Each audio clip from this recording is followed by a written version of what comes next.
The morning Alden Marsh stood in front of Opal Co's entire executive team and announced that Cecelia Vane's formulation methods were, and he chose the word carefully, deliberately, as though he had rehearsed it in a mirror. Quaint. Nobody in the room said a word.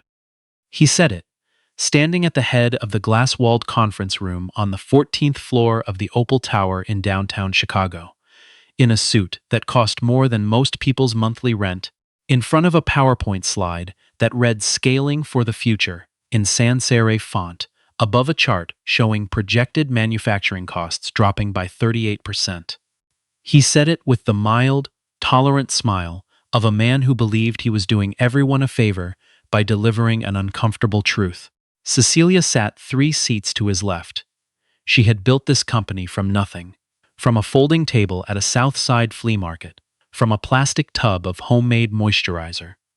She mixed in her grandmother's kitchen at 19 years old, from 15 years of $6 margins, and reinvested earnings and more nights than she could count, sleeping on the production floor of a rented warehouse in Pilsen. She had built it into a $2 billion skincare brand with products on the shelves of every major retailer in the country. She listened to him, used the word quaint, and did not move. Alden explained, in the measured tone he had clearly practiced, that the board had voted to formalize the company's R&D division, which would mean transitioning away from what he called artisan-style production methods in favor of a fully systematized industrial process managed by credentialed professionals. He had already secured commitments from 9 cosmetic chemists, each with a doctorate from a top-tier program: MIT, University of Michigan, Johns Hopkins, who would arrive on Monday to take over formulation operations in the company lab. Cecilia's role would be transitioned to what he called creative consultant, which he described as a way of honoring her foundational vision while freeing her from the operational burden of day-to-day production.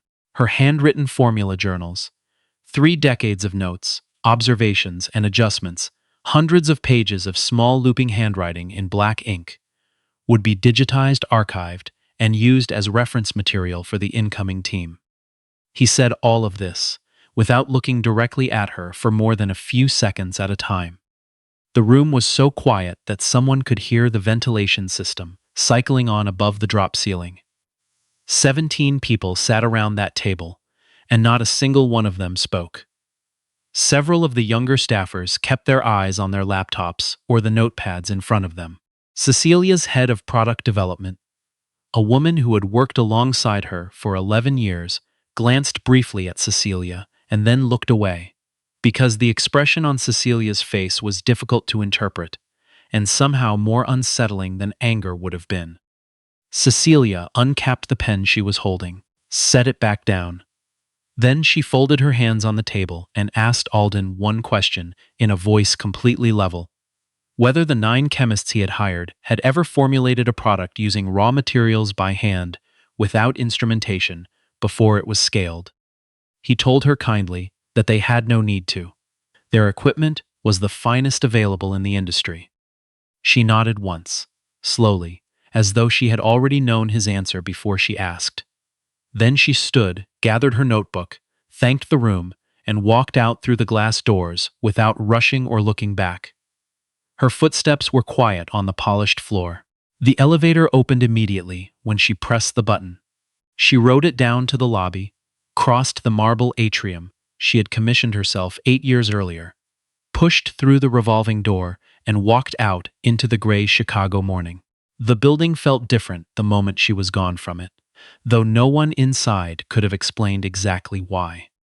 Cecelia Vane had grown up 3 miles from that building, in a neighborhood where the corner store sold hair grease in bulk, and most kitchens smelled like coconut oil and Vaseline, because those were the things that kept skin from cracking through winter. Her grandmother, Bea, had run a small beauty operation out of their apartment on the 2nd floor of a 6-flat on South Wentworth. Not a real salon, just a chair by the window, and a reputation that spread by word of mouth until women were coming from 2 neighborhoods over to have their hair done, and their skin looked after by a woman who had never attended a single day of formal beauty school in her life. Bia mixed her own products. She kept her supplies in an old kitchen cabinet: shea butter, olive oil, aloe vera she grew in coffee cans on the windowsill, and a small collection of essential oils whose names she pronounced from memory.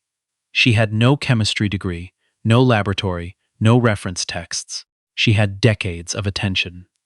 She had learned, through years of watching and adjusting, that the temperature of the room mattered, that humidity mattered, that the order in which you combined ingredients mattered more than almost anything written in any professional manual, and that there was a specific point in the process, about 90 seconds into combining certain compounds, when the mixture would shift, almost imperceptibly, and if you missed that moment by too much in either direction, you would get something that technically resembled what you were trying to make, but lacked the quality that made it work. B called that moment the open door. She said the mixture was telling you something, and you had to be present enough to hear it. Cecelia had been 9 years old the first time she understood what her grandmother meant.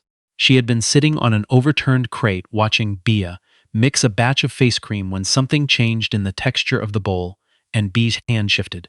Just slightly, just for a moment. And afterward, the cream was different, softer, alive in some way that Cecelia could not yet articulate but recognized immediately when she held it between her fingers. She asked her grandmother what she had done, and Bia told her she had listened. It took Cecelia 20 more years to teach herself to hear what her grandmother heard, and when she finally did, she built a company around it. The original formula had been the cornerstone of Opal Co. from its very first production run. It was a face cream, simple packaging, modest price point in those early years, nothing that looked remarkable on a shelf. But customers who tried it once rarely bought anything else afterward, and the company's most persistent problem in its first 5 years was not competition but supply. Cecelia could not make enough of it fast enough to meet demand, because making it correctly required her presence at a specific point in the production process, and she had not yet found a way to translate that presence into instructions another person could follow without her standing beside them. She eventually did, but only after 15 years of teaching herself and a handful of trusted formulators she trained personally, one batch at a time, in a rented warehouse in Pilsen where the heat in summer made the walls sweat. She taught them not from a recipe but from observation. She taught them to feel the moment, not to watch a timer.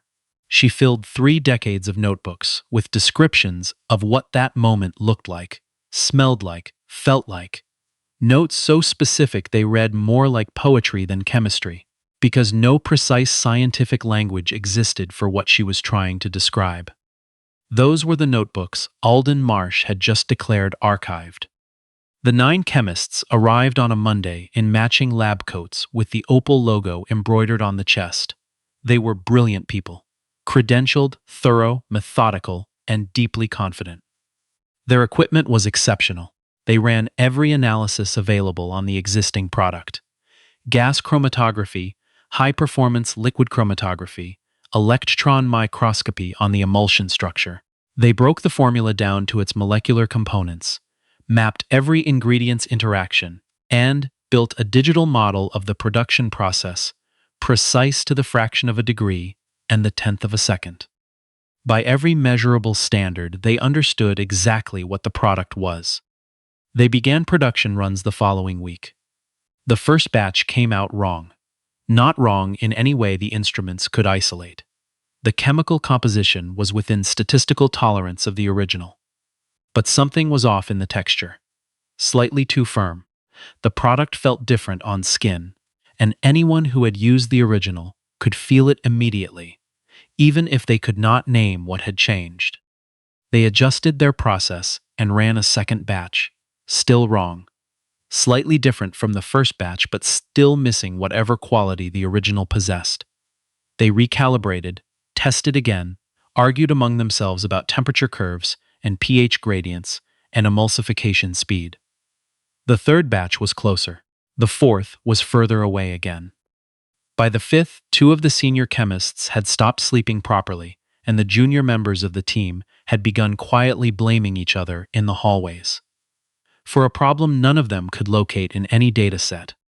Alden had promised the board a product launch in partnership with Nordstrom, a nationwide rollout, $50 million in projected first-year revenue, the largest retail deal in Opal's history. The launch was 14 weeks away when the Chemists started. Every batch that came out wrong was a week lost, and the weeks were running out faster than the batches were improving.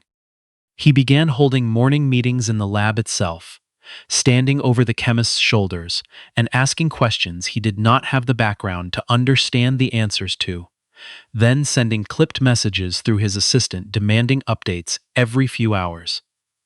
Messages that added pressure without adding clarity. The lab, which had once been a calm and focused place under Cecelia's leadership, became tense. The air inside it changed. Even the equipment seemed to register it somehow, though that was not the kind of thing any of them would say out loud. It was the oldest member of the team, a woman in her mid-50s named Vera, who had spent more of her career in production labs than in research facilities, who finally took a different approach.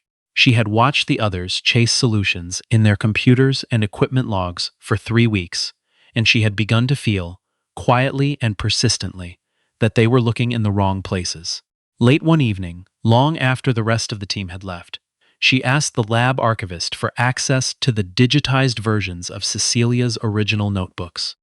She took them home and read through all 3 decades of them in a single night. What she found was not a formula. It was a language, a set of sensory descriptions so precise and yet so untranslatable to instrumentation that they had been passed over entirely when the process was systematized. Cecelia had written about the feeling of the mixture when the open door arrived, a specific resistance in the texture, a particular way the surface of the mixture began to move, a faint change in the smell that preceded the visual change by several seconds. She had described it differently in different notebooks, refining her description over decades, but she always returned to the same central idea: that the moment could not be caught by measuring the product. It could only be caught by someone who was paying attention to it. Vera sat at her kitchen table at 3 in the morning, with those notebooks spread in front of her, reading the same passage 4 times, and felt something shift in her own understanding of what they had been doing wrong. They had been following a recipe. Cecelia had never written a recipe. She had written a relationship. Vera brought her findings to Alden the next morning. She laid the printed notebooks on his desk, marked throughout in red, and told him flatly, and without softening the words, that the formula was not the problem. The process was not the problem. The problem was that they had replaced a human capacity with an instrumented system, and the instrumented system could not replicate something it had no sensor for. Alden looked at the marked pages for a long time. He did not speak immediately. He had the expression of a man whose certainty had been quietly evacuating the building without his permission, and he was only now beginning to notice the rooms it had left behind. He asked where Cecelia was. No one in the building had kept her contact information after the transition. The HR director spent 2 days making calls before a woman named Greta, who had worked the production floor for 14 years and left 6 months after Cecelia did, mentioned that she had heard from someone who heard from someone else that Cecelia was teaching classes somewhere on the South Side, a community beauty school over on South Wentworth. Alden drove there himself. No assistant, no prepared remarks, no entourage. Just his car and the address on his phone, and a feeling in his chest that he was not accustomed to. The particular discomfort of a man who had never genuinely been wrong before, and was now several weeks into being very wrong in a way that could not be reframed as a learning experience. The school was in a narrow storefront between a laundromat and a Dominican restaurant. The windows had hand-lettered signage. Inside, it smelled like shea butter and essential oils and something else. Something warm and difficult to name. And 6 teenage girls were seated at 2 long workbenches, while a woman in a blue canvas apron stood at the front of the room, walking them through something in a low, unhurried voice. Cecelia looked up when the door opened. She did not look surprised to see him. She did not look angry either. She looked at him the way a person looks at weather, as something that had arrived, and would, in its own time, pass. She finished her sentence to the girls, asked them to continue what they were doing, and walked to the front of the store, where Alden stood holding his car keys and looking like he had not fully prepared for the smallness of the space. He told her the company needed her back. He told her about the failed batches and the Nordstrom deadline and the 14 weeks that had become 11. He told her that 9 of the best credentialed cosmetic chemists he could find had not been able to replicate what she had built, and that he now understood the problem was not one their equipment could solve. Cecelia listened without interrupting. When he finished, she was quiet for a moment. Then she told him no. It was not an angry no. It was a calm, considered no. The no of a woman who had spent a long time not saying it and had finally gotten comfortable with the sound. Alden, who had not anticipated no, found himself unable to respond for several seconds. He asked her why, not as a negotiating move, genuinely, as a question. She told him to sit down, and he did, on a plastic folding chair near the front bench, because it was the only place to sit and he was not in a position to decline. She told him about Bia, about the kitchen on South Wentworth, and the coffee cans of aloe and the chair by the window. She told him about learning to feel the open door when she was 9 years old and spending the next 20 years figuring out how to teach it to someone else. She told him that when she built the company, she had not done it with a formula. She had done it with attention. Decades of paying attention to something that most educated people in her industry had been trained to dismiss as imprecise. Then she told him something she had not told anyone outside of her family. What had happened the first time she tried to get investment funding at 26 years old? She had walked into offices in the Loop in a blazer she had borrowed from a cousin, carrying a product that couldn't be explained by a spreadsheet. The investors were polite. They told her the market was promising. They told her the product was interesting. And then they asked whether she had any formal training in chemistry or cosmetic science. And when she told them no, that she had learned from her grandmother, who had never attended a day of beauty school, something shifted behind their eyes. Not hostility, just the particular, quiet dismissal of people who had decided that certain kinds of knowledge did not count. She funded the company herself, one batch at a time, one customer at a time, from a folding table. When she finished talking, the room was quiet, except for the girls at the workbench, murmuring softly to each other over their bowls. Alden sat on the folding chair and looked at the floor. He came back the next day, and the day after that. He did not bring lawyers or contracts.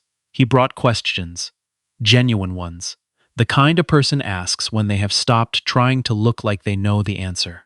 On his third visit, he asked her what it would take for her to return, and made clear he was asking without conditions on his side. She was quiet for a long time before she answered. She did not ask for her title back. She did not ask for equity adjustment, or a public apology, or a seat on the board. She told him she would return to Opal Co. under one condition, and only one: that the company establish a mandatory 60-day apprenticeship for every new hire in the formulation lab, regardless of credentials, in which they would work by hand with a master formulator before they were permitted to touch the industrial equipment. Not as supplemental training. As the primary qualification, experience would come first. The instruments would come after. Alden agreed without hesitation. He would say later, in front of the full executive team, that agreeing to that condition took him approximately 3 seconds, which was roughly the amount of time it took him to understand that it was the first genuinely intelligent thing he had been asked to do in 4 months. Cecelia walked back through the front doors of Opal Co. on a Wednesday morning in October, in her blue canvas apron, carrying the same battered canvas bag she had carried since the warehouse years in Pilsen. The production floor went quiet as she passed through. Not the tense quiet of the past several weeks, but something else, the way a room changes when a particular frequency returns to it that people had not realized they were missing. She did not address the 9 chemists right away. She walked to the lab, pulled on a pair of gloves, and asked for the most recent failed batch to be brought to the workbench. She stood over it for a long time, examining it without touching it first, looking at the texture, the color, the way it sat in the container. Then she opened it and held it close to her face and inhaled. And something in her expression changed in a way that was subtle but unmistakable. She asked the team to walk her through the production process from the beginning. She listened without interruption while one of the senior chemists described every step in detail. She did not correct him. She did not dismiss anything he said. She asked 3 questions, each of them specific. What the temperature of the oil phase was when it was combined with the water phase, what the mixer speed was at the 2-minute mark, and whether anyone had been present to observe the mixture continuously during that window. The chemist answered the first 2 questions without hesitation. For the third, he paused, and then said that the production line ran on automated timers, and that continuous observation during that phase had not been standard protocol. Cecelia nodded once. She told them she would show them what had been missing. She directed the team to prepare a new batch from scratch. They worked alongside her, 9 chemists with doctorates, watching a woman in a canvas apron who had learned to mix products in her grandmother's kitchen, and not one of them looked away. When the batch reached the 2-minute mark, she positioned herself at the bowl and simply watched, not the timer, not the instrumentation readout, but the surface of the mixture itself. 40 seconds passed. Then 50. Then, at a point that no one present could have defined by any external measurement, her hands adjusted, slightly, fluidly, a small increase in pressure, a fractional change in direction, and she held that adjustment for 11 seconds before releasing it. Then she stepped back. Vera, standing closest, reached forward and touched the mixture with 2 fingers. Her face changed. The batch was right. Anyone who had ever worked with the original product would have known it immediately, not by analysis, but by touch. It was the same cream that had been made in a rented warehouse in Pilsen and in Bia's kitchen on South Wentworth and on a folding table at a Southside flea market. It was the same product that had built a $2 billion company, and it had taken one woman's hands and 90 seconds of undivided attention to bring it back. No one in the lab spoke for a long moment. The ventilation system cycled on above the ceiling, and this time the sound of it felt almost companionable. Then, Vera, who had not cried at work in 23 years of doing this job, pressed the back of her wrist to her mouth and looked at the wall. The Nordstrom launch took place on schedule. The product sold out nationwide in 9 days. The Opal customer service inbox, which had been fielding complaints about the test batches for weeks, went quiet and then filled again with a different kind of message.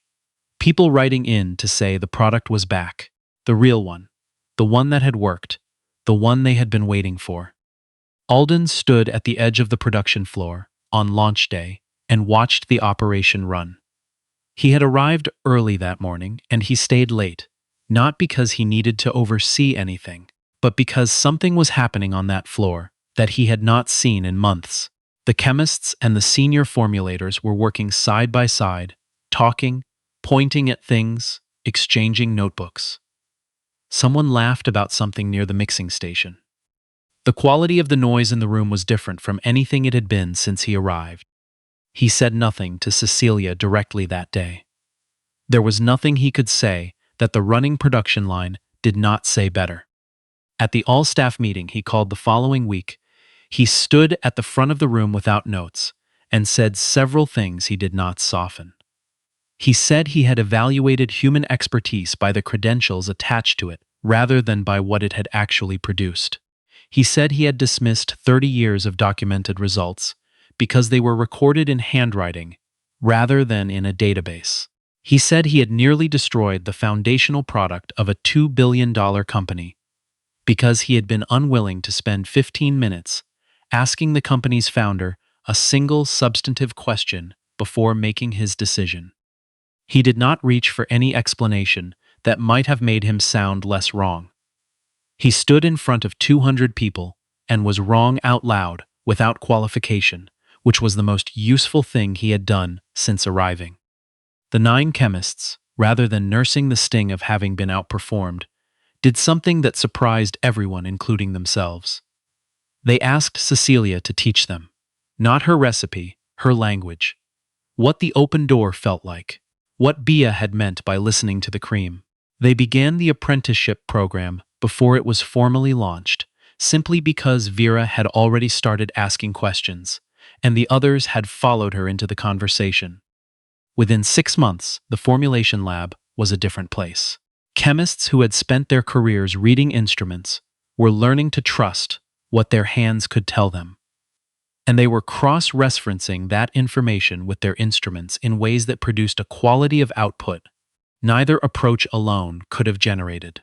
One of the junior chemists, a 24-year-old from Johns Hopkins who had never worked outside a research setting, developed a modification to the mixing process that reduced production time by 8% without affecting quality, because she had spent 60 days working by hand and had noticed something about the way the mixture moved that no sensor in the lab had been calibrated to detect.